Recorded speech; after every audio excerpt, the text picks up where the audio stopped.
Okay, barattoota akkam jirtu nagaan koo bakka jirtanitti hunda sinaa qaqqabu. YouTubein hordofaa jirtan kun education by Fenet kan jedhu. Kanaaf warri haarawaa taatan hundumti keessanuu subscribe gochuun, share walii gochuun hin irraanfatinaa dhaamsa qooti. Qabadhee kan yaadde chemistry kutaa 12 chapter 1 jalatti part 1dha. Chemistry kutaa 12 chapter 1 acid base equilibria kan jedhudha. The concept of acid and the base are probably among the most familiar chemistry concept. Okay, acid fi base maalidha?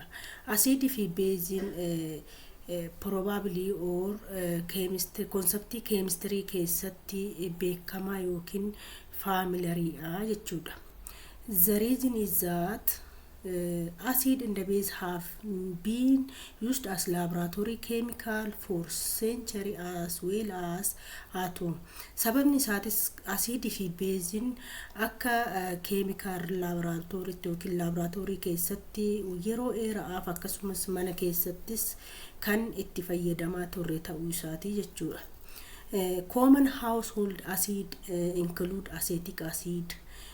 Warri asidiiwwan mana keessatti itti fayyadamnu yookiin beekamoo ta'an kan akka acetic acid akkasumas citric acid kan jennu in fruit akkasumas phosphoric acid flavoring in carbonated beverage kan jennu warri jedhamu common acid warra jennuuni jechuudha.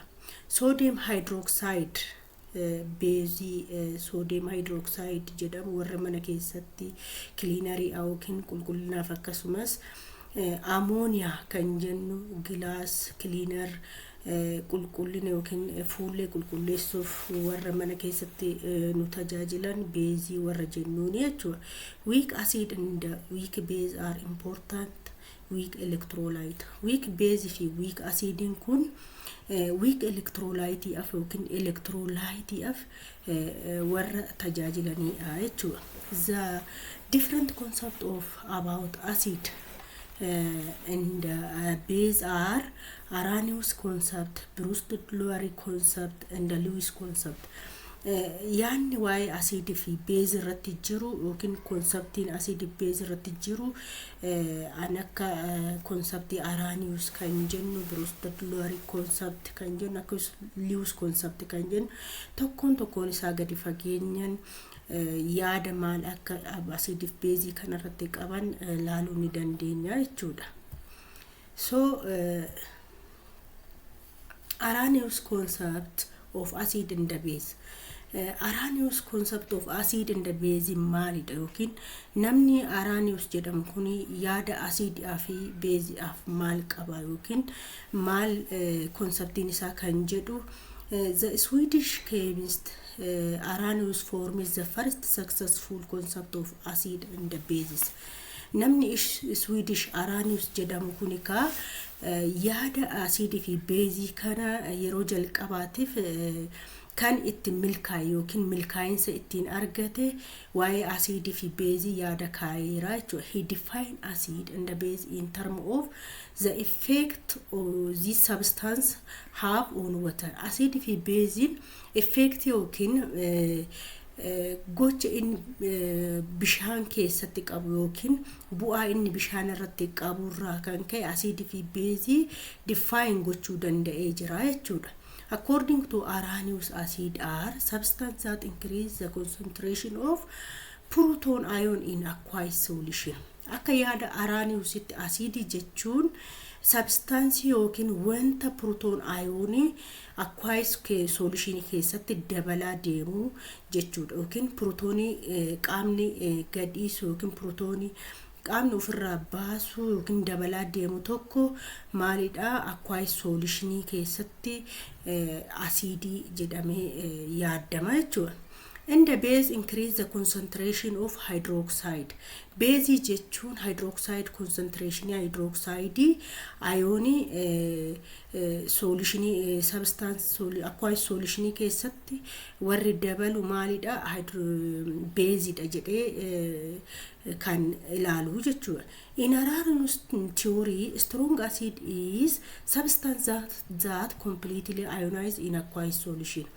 Akka yaada Arrheniusitti strong base kan jedhamu yookiin base acid strong acid or acid cimaa kan jedhu warra completely ionized hydroxide ion warra ionized godhu maal jedhaani strong acid jedhaani jechuudha. So fakkeenyaaf as keessatti reaction kana keessatti gaafa fudhannu perchloric acid react with water gaafa react godhu hydronium ion fi perchlorate ion akka kennu ni ilaalla. As keessatti ka perchloric acid maali acid cimaa akkasumas chlorate ion produce sababni inni godhuuf guutumaan guututti hydronium ion concentration hydronium ion guutumaan guututti waan bishaan keessatti yookiin aqueous solution keessatti maal gochuu danda'uu fi produce gochuu danda'uuf acid cimaadha jedhamee yaadama jechuudha. For example strong acid kan jennu warri strong acid jennu sulfuric acid hydroiodide acid hydrobromic acid hydrochloric acid fi akkasumas nitric acid warri jedhamu kun strong acid jedhamee warra beekamudha jechuudha. Strong base completely ionized in aqueous solution to give hydroxide indication. Strong base warri jedhamu warra hydroxide maal godhu guutumaan guututti hydroxide ion nuuf kennanii jechuudha. Sodium hydroxide is example of strong base. Sodium hydroxide gaafa fudhannu fakkeenya strong base sababni isaatis guutumaan guututti hydroxide ion kennu isaa kan mul'isu jechuudha. The principle strong base seerri strong base maalidha hydroxide of group 1 A element and the group 2 A element except beryllium all are what strong base jechuudha. Despite it early successful and continue and useful, the Arrhenius theory doesn't have a limitation. Early successful ta'us baay'ee milkaa'insa qabaatus akkasumas itti fufiinsa qabaatus yaanni Arrhenius theory kana keessatti hamma tokko limitation akka qabu nuuf ibsa jechuudha. Kana keessatti maalidhaan kan nuti hubannu Arrhenius theory keessatti acid jechuun concentration of protonii warra dabalaa deemu aqueous solution keessatti jechuudha. Base kan jennu concentration of hydroxide kan dabalaa deemu kan ibsu jechuudha. Garuu warri acid yookiin base ta'anii hydroxide yookiin immoo yookiin warri hydronium hin daballe jiraachuu ni danda'a. Kanaaf limitation qabaachuu isaa kan ibsu isa kanadha jechuudha. Okay. Theory yookiin conceptiin inni lammaffaan Brewster Lowry concept of acid in the base kan jennu inni itti aanee jiru isa kana yoo ta'u bara 19 Brewster in Denmark and Lowry in Great Britain independently proposed a new acid base theory. Bara 1923 itti namni Brewster jedhamu fi Lowry jedhamu kun concept yookiin waa'ee acid fi base waan yaada haaraa fiduu isaanii yookiin theory haaraa uumanii jiru. They pointed out that acid base reaction can be seen as proton transfer reaction and those acid in the base can be defined in terms of this proton transfer. Acid fi base kan jedhamu proton transfer yookiin protonii walirraa daddabarsuu yookiin protonii walii kennuu warri jedhamu acid base kan jedhamu akkaataa kanaan ibsanii jechuudha. Acid fi base proton transfer warra jennu acid base jedhanii ibsuu danda'anii jiru jechuudha. According to their concept, an acid is a proton donor. Akka yaada kanaatti yookiin akka konseptii isaanitti acid jechuun proton donorii warra protonii donate yookiin kennu acid jedhanii moggaasan. Base is a proton acceptor. Base jechuun protonii yookiin warra hydrogen ionii fudhatan jechuudha. Consider the ionization of hydrochloric acid in water. Fakkeenyaaf hydrochloric acid bishaan keessatti ionized gaafa ta'u hydrochloric acidin protonii bishaan yookiin watariidhaaf kennee jira. Protonii kennuun isaa kun maal ibsaa? Acidii ta'uu isaa kan ibsu yoo ta'u, water act as base. Sababni isaatis proton acceptorii protonii fudhachuusaa maal uume? Hydronium ionii right side irratti hydrochloric acidin chlorinium ionii uumuu isaati jechuudha. Kanaaf hydrochloric acidin akka aciditti act yookiin proton donor waan ta'eef acididha jedhee kaayaada Arrhenius Brostolari conceptii keessatti. Akkasumas watariin proton acceptorii waan ta'eef akka basetti yaada jedhu kan jedhu. In this reaction, water is proton acceptor and the hydrochloric acid is proton donor. So water is act as base and the hydrochloric acid act as acid. Let us the Brostolari theory to describe the ionization of ammonia in the aqueous solution. Fakkeenyaaf ammonia solutionii describe gaafa godhu aqueous solutionii keessatti haaluma armaan olitti ilaalletti hydrochlorine bishaan keessatti gaafa ionize godhu hydrochloric acidin acidii akka ta'e akkasumas ammonia gaafa fudhannu ammoniyaan proton donate yookiin protonii watariirraa yookiin dhiifama watariin ammoniyaadhaaf gaafa hydrogen yookiin protonii donate godhu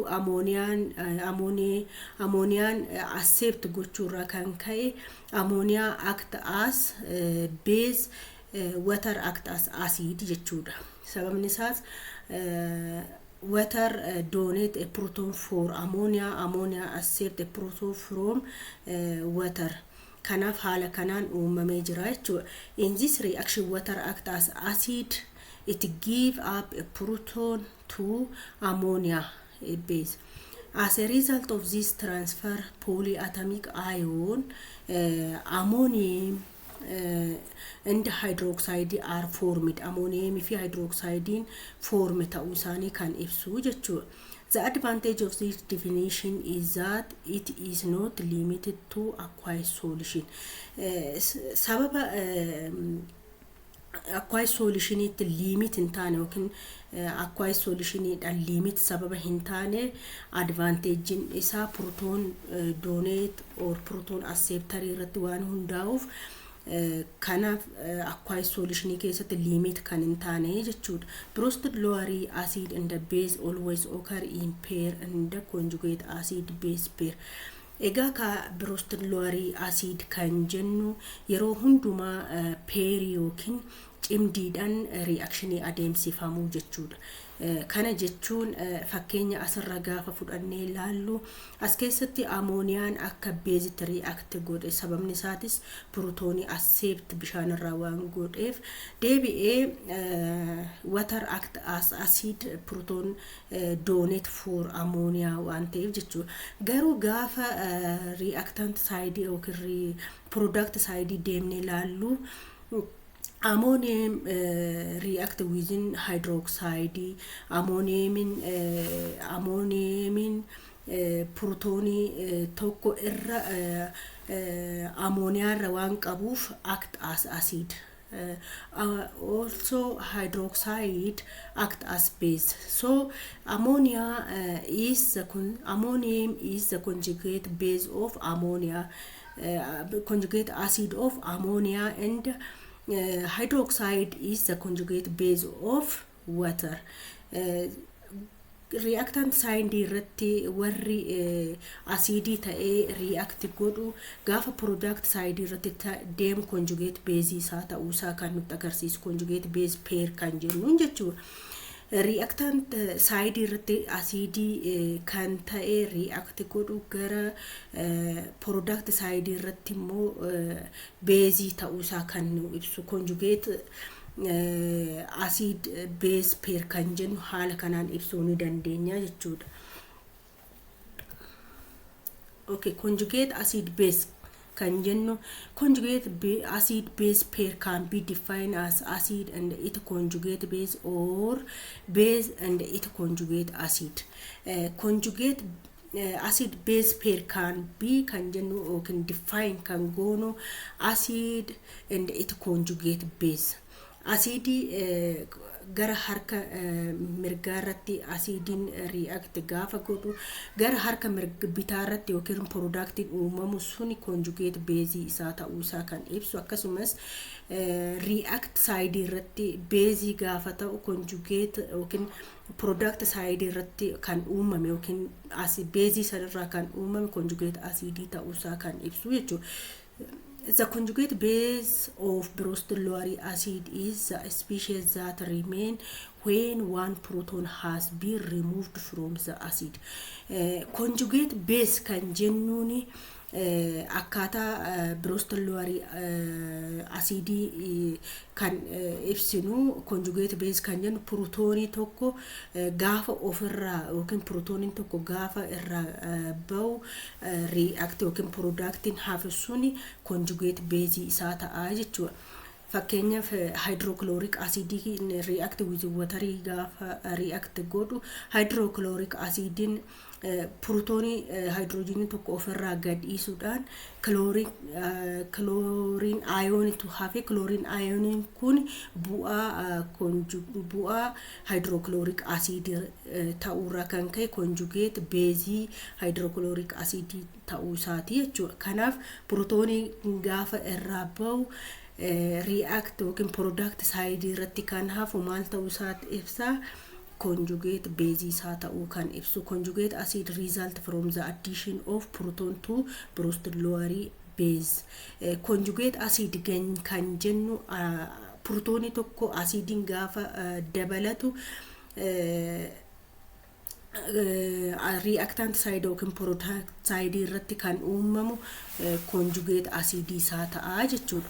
So reverse side yookiin reverse reaction gaafa adeemsisu conjugate acidin suni gara conjugate base gara base jijjiiramu isaa kan ibsu jechuudha. Every brostolaric acid has a conjugate base and every brostolaric base has a conjugate acid. Acidin brostolaric kamiyyuu conjugate base qabaachuu akkasumas every brostolaric base has a conjugate acid qabaachuu isaa kan ibsu. For example, the chloride ion is the conjugate base formed from the acid hydrochloric, and hydroxide is hydronium ion is the conjugate acid of the base water. Haaluma kanaan asirraa ilaaluu hin dandeenya. Okay, conjugate acid base pair kan jennu fakkeenyaaf gaafa as keessatti ilaallu acetic acid gaafa ilaallu acetic acid keessatti react with water to produce acetate ion, react with hydro name ifama gaafa productin kun uumamu acid reactant side irratti acetic acidin act as acidia conjugate base in isa product side irratti acetate ionin act as base jechuudha. So bishaan akka beezitti sababni isaatis bishaan protoonii acetic acid irraa fudhachuu isaa kan mul'isu yoo ta'u acetate ionin protoonii kana gadhiisee protoonii tokkoon hir'atee jira jechuudha. Kanaaf hydrogenii waan ofirraa gadhiiseef hydrogenii kennuun kun beezii akka ta'u yookiin conjugate beezii akka ta'u isa godhee jira jechuudha. Bishaan immoo protoonii yookiin protoonii fudhachuudhaan hydronium ionitti jijjiiramee hydronium ionin act as acid sababni isaatis protoonii fudhachuudhaan beezii isa jalqabarra jiru hydrogenii tokkoon caalmaa irra caalee argamee jira jechuudha. So act as conjugate acid. Conjugate acid base pairing hala kanaan ibsama. In the above reaction acetic acid act as acid, it give up a proton which take up by water act as a base. In the reverse reaction hydronium act as acid and acetate ion act as base. Okay, when acetic acid lose a proton, it is converted into acetate ion. Gaafa acetic ionin kun protonii ofirraa lose godhu yookiin protonii gaafa gadhiisu gara acetate ionitti gaafa jijjiiramu protonii reactant side irraa hamma tokko protonin inni qaban product side hir'atee jira jechuudha. Kanaaf acetic acidin act as acid, acetate ion act as conjugate base jechuudha.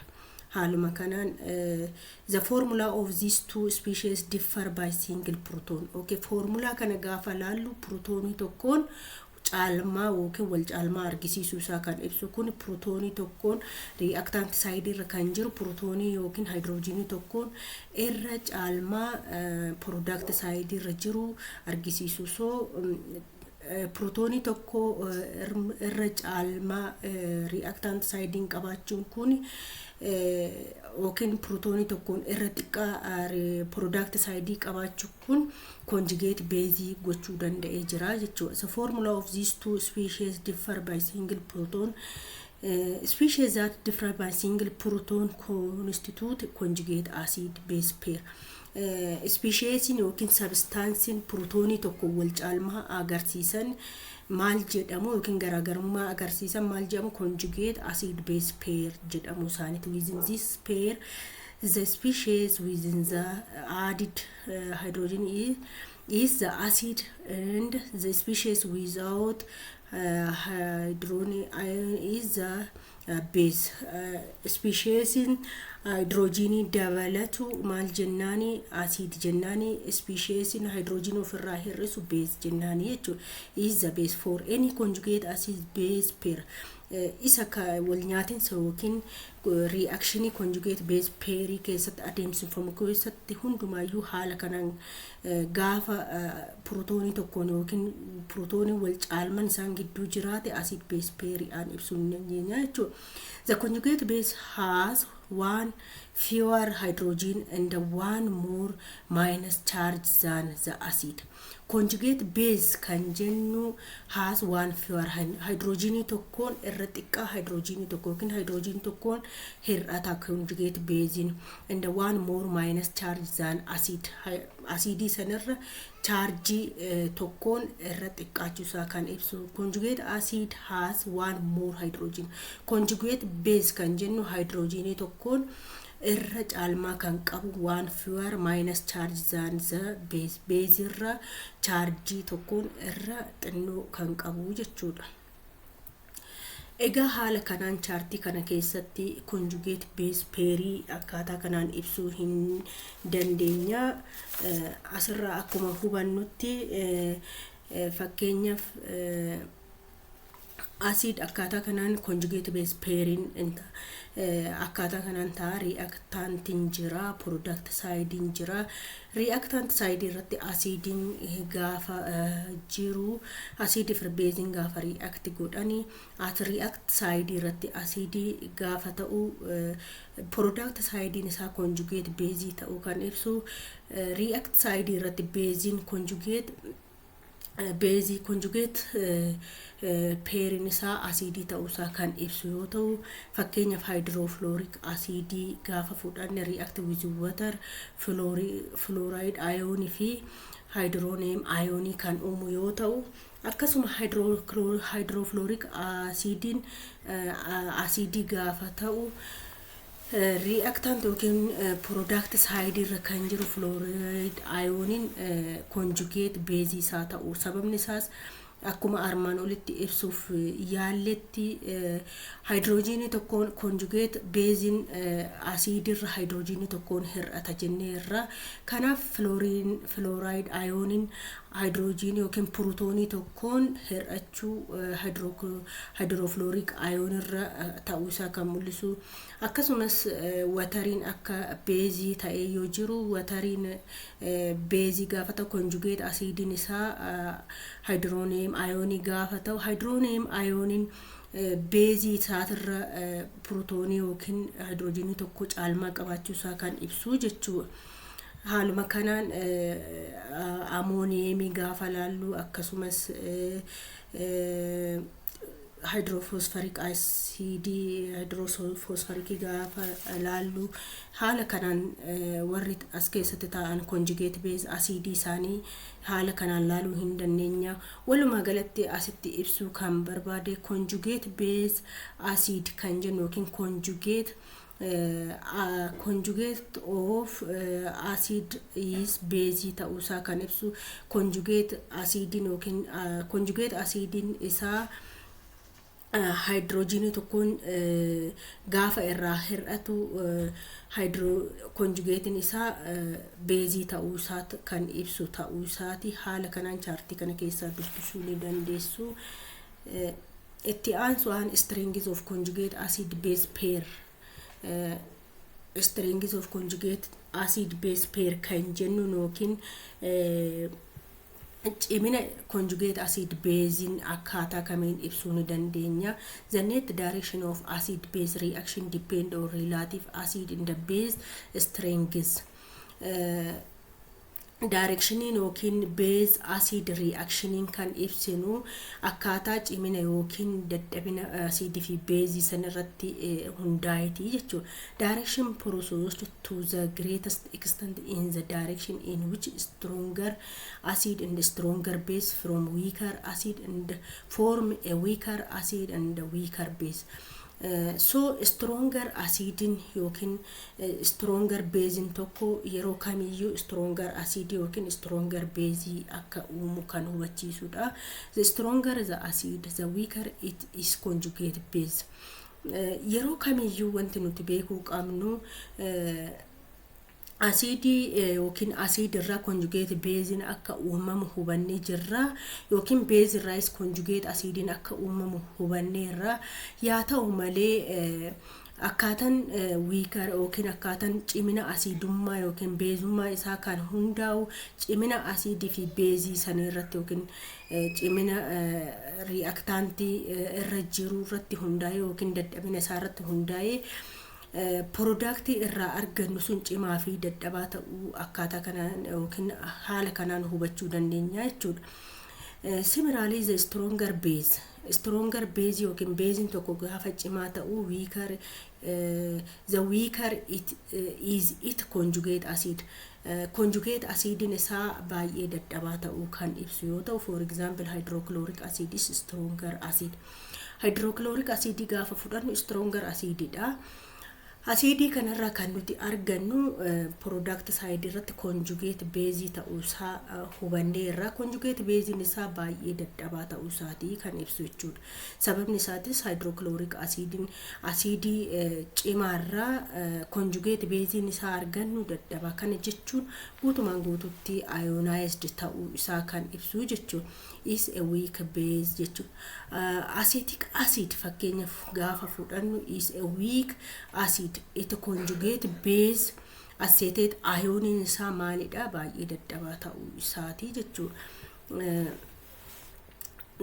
Ifama acetic acidin weak acididha. Acid dadhabaadha. Conjugate base isaa garuu dadhabaa cimaa ta'uu isaati. Kana hubanna walumaa galatti okay. Chartii kanaan nu kaa'ee jira. Chartii kana keessatti wanti nuti hubannu asirratti strings of karaa right side irraan kan kaawamanii jiran acidii ta'uu isaa